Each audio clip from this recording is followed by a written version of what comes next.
Welcome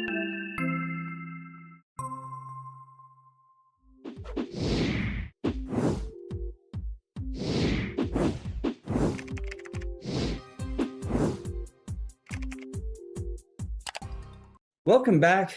Richard, it's good to see you. Good to see you too. Looking forward to another good week. Yes, definitely looking forward to another good week, and in a week where we're going to continue our conversation from last week. For those of you who haven't listened to last week's podcast, we kind of started the introduction of the idea or the concept, I guess, of parental alienation syndrome, and we talked a lot about what it is, the difference between alienation and estrangement, and just sort of some of the factors that contribute to the emergence of this condition or this situation, I guess. Right. I also want to welcome some new members. I got notifications, some new people we don't mention their names, of course, but we have some new listeners this morning, so we want to welcome them to the podcast. Yeah, absolutely. So when we think about parental alienation syndrome, just as a quick recap, Right. What we're talking about is a situation typically after or following a divorce, though it can happen with intact families. Right. And we're talking about a situation where a child may have had a really strong relationship with a parent, and then after following some specific behaviors, some usually very intentional actions by the other parent, the child starts to reject or kind of remove themselves emotionally from the parent that they may have once had a strong connection with. Yeah. By definition, alienation, and we distinguish alienation from estrangement. Estrangement is a bit different. Alienation occurs when the parent-child had a good relationship, a positive relationship, but then it changed because the other parent negatively affected that relationship, either consciously or unconsciously, either passively or actively, sought to change that relationship between the parent and the child. What had been a good relationship suddenly sours, and the parent and child begin to separate. Absolutely. And so you can have situations where the alienating parent will sort of actively restrict the time the child has with the alienated parent. They will say negative things about the other parent. They will try and work really hard sometimes to change memories, child's memories of the other parent. Positive, healthy experiences could be memories of those experiences could be changed to sort of frame it in a way that the experience was actually negative for the child, and all of which changes the child's perspective and perception and emotional connection with the estranged or the alienated parent. Right. Yeah. It's that change in perspective that it's very easy. The alienating parent doesn't even have to actively engage or be critical, openly critical of the other parent. It just has to be this gradual shift in perspective that can change that relationship. Yeah, and I think that the most critical point that we tried to make last week, and that of course continues over to this week, is that for it to truly be parental alienation, the way that we classically talk about it, because remember, this isn't a diagnosis, this isn't a mental illness, this isn't something that's in any of our diagnostic manuals, but one of the key feature that really has to be present is that the child rejects the alienated parent. The child no longer wants to spend time with them. The child no longer wants to engage with them. And so you can have lots of situations where one parent is, manipulating the child and trying to turn the child against, even to the point where when both parents are present, the child does actively reject the other parent. But then when the parent is alone with the child Child's child perfectly is fine. really connected and wants to be loving with the parent, showing lots of affection and all that, then that's not parental alienation. It may be attempted parental alienation, Right. but it's not actual parental alienation. Yeah, the effort was made. Yeah, and the other thing that we sometimes see with alienation is that the alienating parent will withhold affection for the Right. child. They will withhold affection if the child shows any positive, makes positive comments, or shows any positive feelings for the other parent. I've seen that. I mean, I've dealt with families where one or the other parent, and you have to remember that when in a divorce, children start to become very insecure because they're not they they're not sure which parent to align with. They Right. should be able to align with both Right. equally, but frequently children are caught in a situation where which parent do I believe, or which, because frequently children will get two very different stories, Yeah. and young children just assume that one of the parents is lying. Right. You know that I Yeah. mean, because they don't understand that they're getting two truths. The Right. mother has a truth, father has a truth. And so they're one parent away from being an orphan. Is how Right. they start to see it. Is they're thinking, well, I don't have both parents, and which one am I gonna cast my lot with, if you will? Yeah. Because if that parent leaves me, then what am I gonna do? You Right. know, I'm being told that this parent doesn't like me, so I better hang on to this parent, the alienating parent. Otherwise, I don't have any parents. Yeah. It's a scary place to put a child. Right. So again, that just putting a finer point on it, parental alienation syndrome is real. Right. It's a real phenomenon that happens.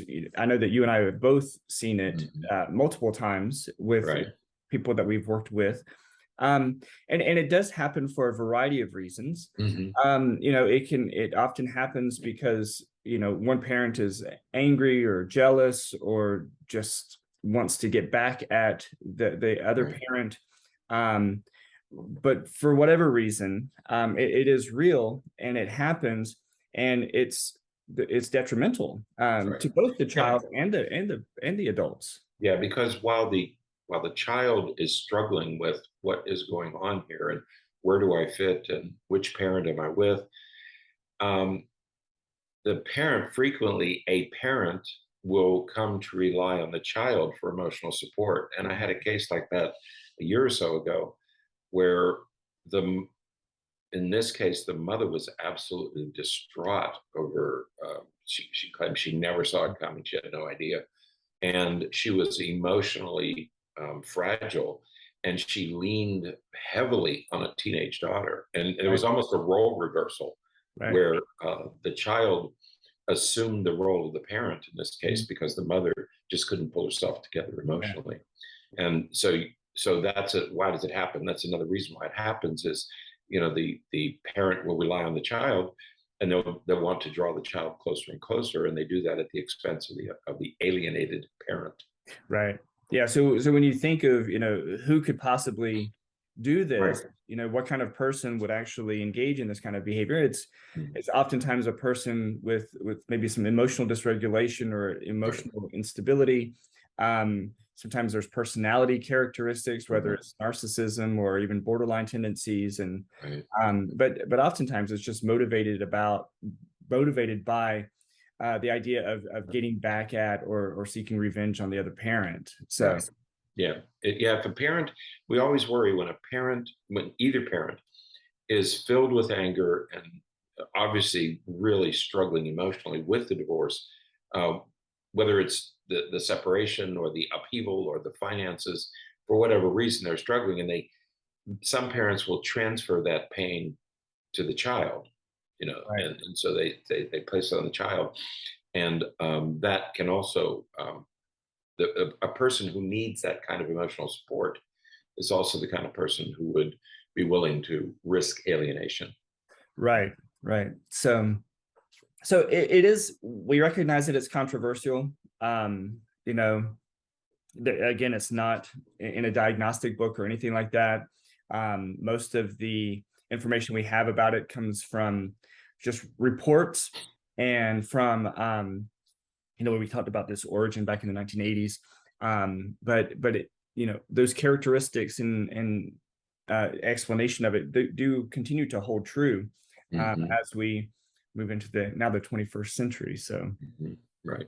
So let's think a little bit about and talk a little bit about the actual effects on children. And I think that's the most important part of all of this. This three-part series is how does, and that's the question that most people ask, is what is the effect on children? How does this affect them? Right, and I think most people, starting right out with the heavy hitter, most professionals agree that parental alienation is a form of child abuse. Yes. It's really difficult to see because obviously there are no bruises, there are no, and emotional neglect or emotional abuse, psychological abuse is always difficult, much more difficult to diagnose or identify than physical abuse of any kind. But most experts agree that it is sometimes a form of child abuse. Yeah, and I think that, and we underscore that it's abuse because the effects are so significant, so monumental, so catastrophic. I mean, that's clear. The research is clear on that. And there isn't a great deal of research on that topic. Right. But the research that does exist says clearly that the effects on children are substantial, and they're so substantial that it could be considered a type of emotional or verbal abuse. They're substantial and enduring. They last forever. Yeah, they go on into adulthood. Yeah. Right. So there are some researchers out of the University of Tasmania. Right. And they interviewed a number of students or kids who have been alienated, and they came up with and identified 7 themes that they from these interviews with children who had been alienated, and this is after the children had become adults. So they were able to look back and see, through their adult lens, look back at what happened to them as they were growing up and being alienated from a parent. That's one I really like that about this study, is they went and interviewed adults and said, okay, what was the experience? And they did qualitative research. They just asked questions, and they were looking for themes of what most adults who had been alienated, what their feelings were about the effects of alienation. It's really nicely designed study. Yeah. So one of the themes had to do with the actual effects of the alienating behavior. And this was really interesting because, when you see the description of some of the effects of the alienating behaviors, you can really quickly begin to see how this can look like abuse. Right. And so, things that they found were that the children were made to feel guilty if they didn't comply with the alienating parent. And but I think one of the big ones is the adultification, or the child parentalification, where the child is given sort of this adult position in the relationship with the alienating parent. And what kid doesn't want to have that type of position or that type of authority? Now, they may have absolutely no skill or no understanding of life to be able to hold that position, but they want it because they want to have that kind of control and that kind of power.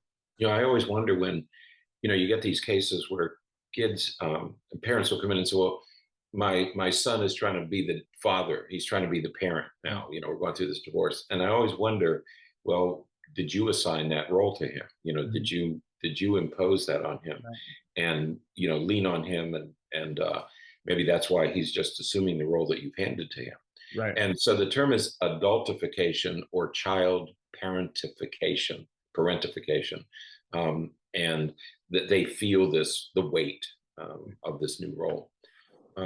It also suppresses the alienating behaviors. Also are aimed to, and they felt that their feelings for the other parent were suppressed, and of course damaged the bonds that once existed between the parent and the child. Yeah, and it's so interesting to see some of this stuff happen, because again, we've worked with families where this has happened, but it's so interesting because how many times Richard, have we had, 8-year-olds come in and they're talking about the parents' checkbook and, what the bank accounts look like. And it's like, what do you know about a bank account at your age?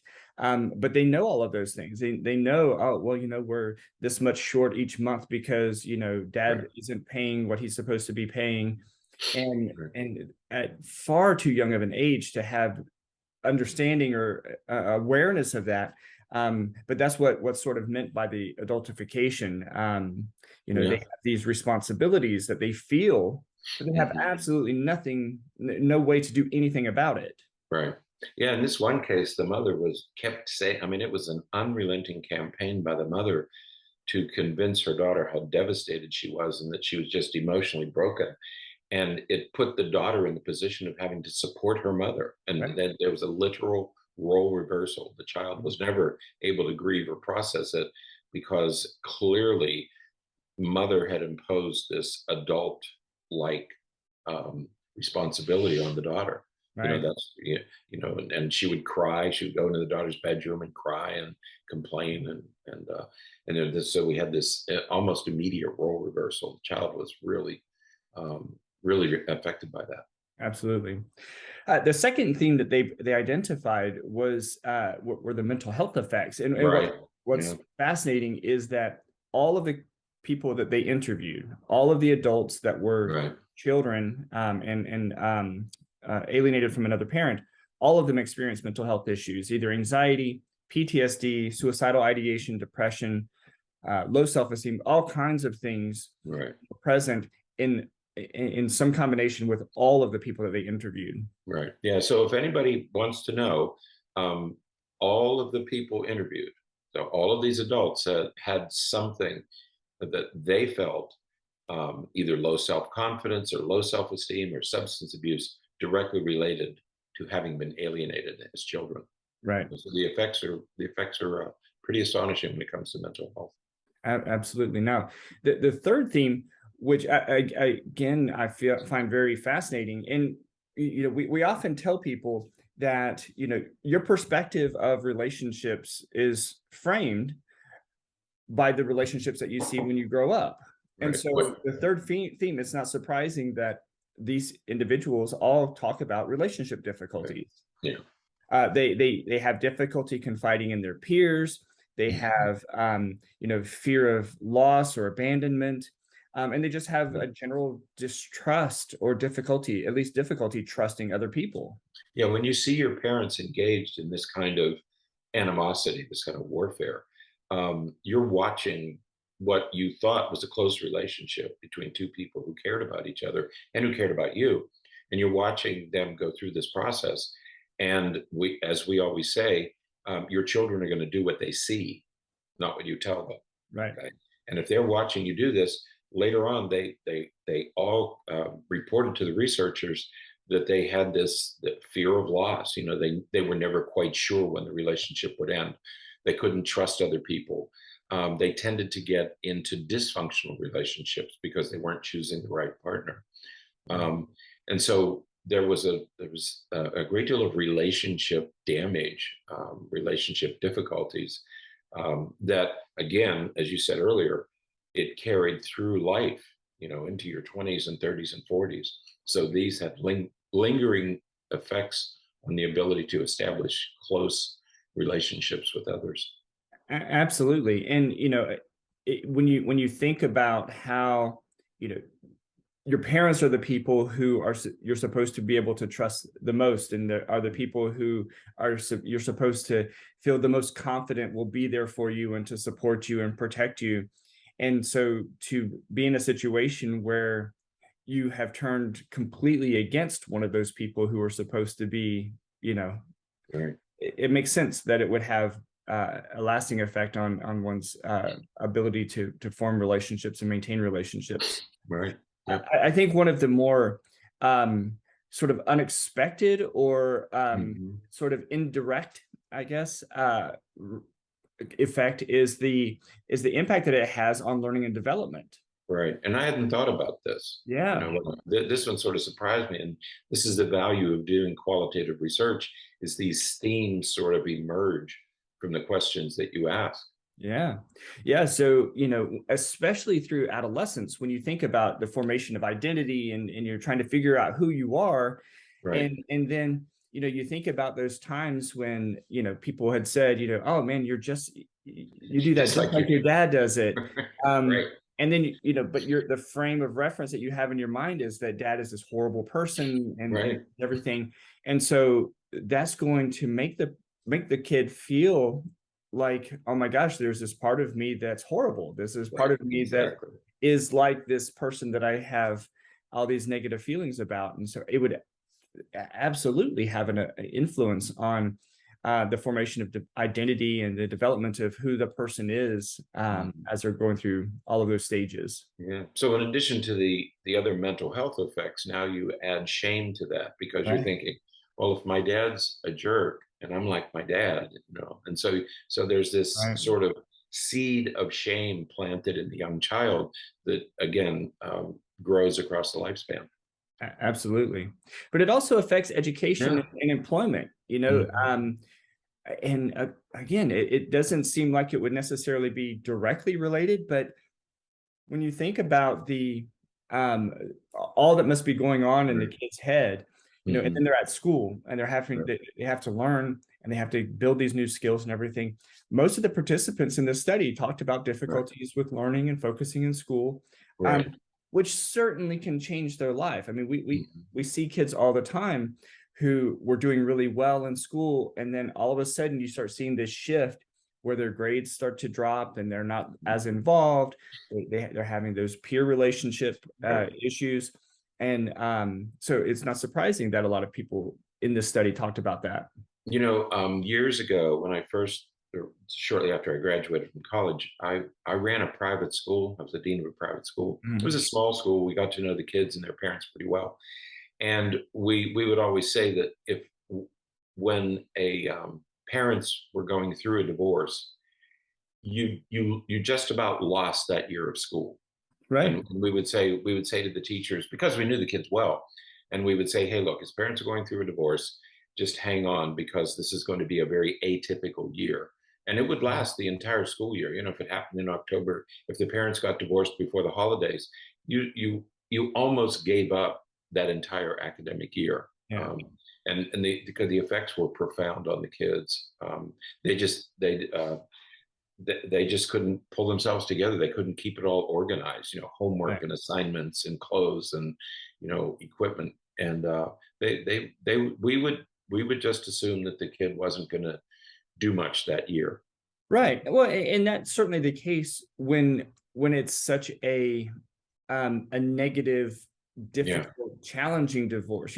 We did a podcast probably last year on a healthy divorce, Mhm. and there are healthy divorces where the effects really on the kids are far less Or minimal. than we Right. expect, and there's some good research coming out about that. But in this case, the when you think about, and as soon as I read this, I could this one particular kid that I worked with came to mind because she stopped going to school, Yeah. or Right. didn't go to school every day, and she Mhm. said it was because she needed to stay home to make sure that mom was going to be okay. That's right. If the child becomes the caretaker, Yeah. the first thing you're going to get is more frequent school absence. You're going to have an attendance problem. Yeah, Mhm. absolutely. So And especially if the parent wants the child to stay home and right. and be there for him. Yeah, absolutely. So the again, the effects are profound, and this is again where it can be lifelong, Yes, because if that those kinds of things start happening in middle school, elementary and middle school, that's and right. continue through high school, it's going to affect college. It's going to affect Mhm. post educational Yeah. employment. It's going to affect a lot of things. So Yeah, imagine if it happened when a kid is taking algebra 1. right. So you get this disruption in algebra 1. Well, no one's going to go back and teach you algebra 1. You're going to go to the next math course the next year, and you're just going to be absent those skills. Right. Yeah. Now, the fifth issue that they found is are Yeah. issues related to grief and loss, and Right. I think a lot of that makes sense, because certainly there's we talked already about, them potentially feeling guilt about how they're treating the parents, Right. but also grief over the loss, and I don't know that all of them, they didn't necessarily identify that at the time. I don't think, most of the kids that we work with in this situation don't say, well, I feel guilty, or I feel I'm going through grief because I'm experiencing this loss of a parent. Most of it is anger at the time. That's right. But looking back, these adults were able to say, no, I was experiencing a lot of grief throughout that time. Right. Yeah, but you have to remember that, and we talk to parents about this, that remember that these kids are going to grow up someday and they're going to have an adult perspective. And when they look back at what happened and they realize, if they're able to get to that point, that then they're carrying this guilt. Now they feel guilty about how they treated the other parent. Right. Thinking that I really didn't have to do that. There was no need for me to have that kind of separation and to treat my parent that way. Right. And so now you have guilt added to the equation. Yeah. And then grief. And I've often wondered about this, and there isn't, we don't have a very clear understanding of it, but I've always wondered that the child must have some kind of grief over the loss of the relationship. Yeah. When parents remain important to us, but there has to be some grief that they suffer over losing that relationship. It's just inevitable. Yeah, there has to be something. Right. And then, but I like this one. Yeah. This is something that I think we could almost do a separate podcast on this topic. Number 6, that is the disappointment.